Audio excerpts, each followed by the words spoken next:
Unajua kuna watu wanapiga hatua kubwa maishani, lakini ukikaa nao chini utaona hawakuwa na nguvu za ziada, hawakuwa na fedha nyingi hapo mwanzo, wala hawakuwa na bahati ya ajabu. Swali linakuja, wana nini ambacho wengine hawana?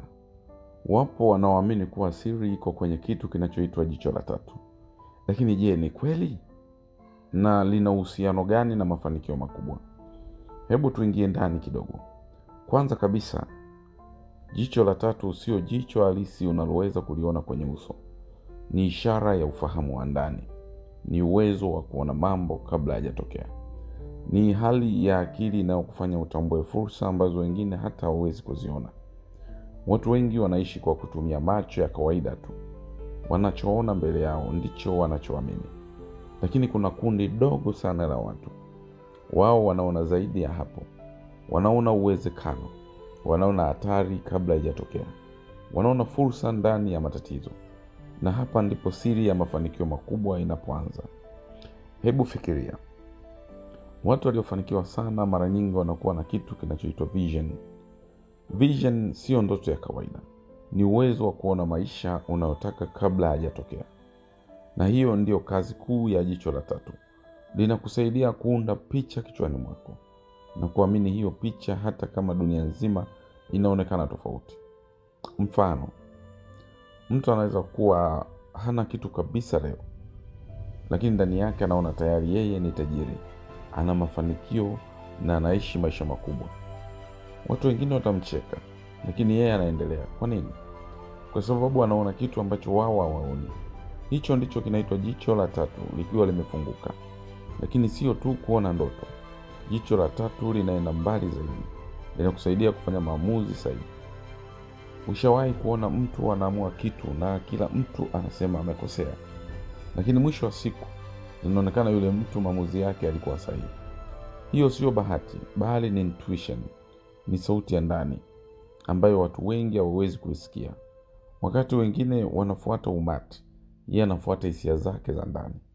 Na mara nyingi hapo ndipo mafanikio makubwa yanazaliwa. Lakini hapa kuna kitu cha kuzingatia. Si kila intuition ni sahihi. Ndio maana jicho la tatu linahitaji kitu kingine muhimu sana. Utulivu wa akili. Akili ikiwa imejaa makelele, huwezi kusikia sauti ya ndani. Ndio maana watu waliofanikiwa sana mara nyingi wana tabia kama hizi. Wanapenda kukaa kimya. Wanapenda kufikiria. Wanachukua muda wao kabla ya kufanya maamuzi makubwa. Kwa nje wanaonekana kama wanachelewa, lakini ndani yao wanajenga uhakika. Na huo uhakika unatoka kwenye ufahamu wa ndani. Sasa swali kubwa na la msingi ni hili. Je, kila mtu anaweza kuamsha jicho lake la tatu? Jibu ni ndio. Lakini si kwa njia za ajabu kama watu wengi wanavyodhani. Hakuna uchawi hapa. Ni nidhamu ya akili. Ni kujifunza kujitambua na kujifunza kusikiliza nafsi yako. Unaanza kwa vitu vidogo sana. Kama kujitenga na kelele zisizo na maana, kupunguza muda wa mitandao isiyo na faida, kusoma vitabu vinavyokuza akili na kutumia muda mwingi kufikiria maisha yako.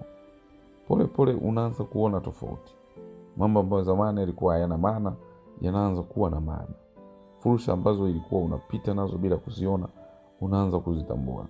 Na hapo ndipo maisha yako yanaanza kubadilika. Lakini kuna upande mwingine ambao watu wengi hawauzungumzi. Hatari ya jicho la tatu. Ndiyo, kuna hatari. Kwa sababu si kila mtu anayetumia ufahamu wa ndani anafanya vizuri. Wengine wanaishia kujidanganya. Wanaanza kuamini mawazo yao bila kuyachuja.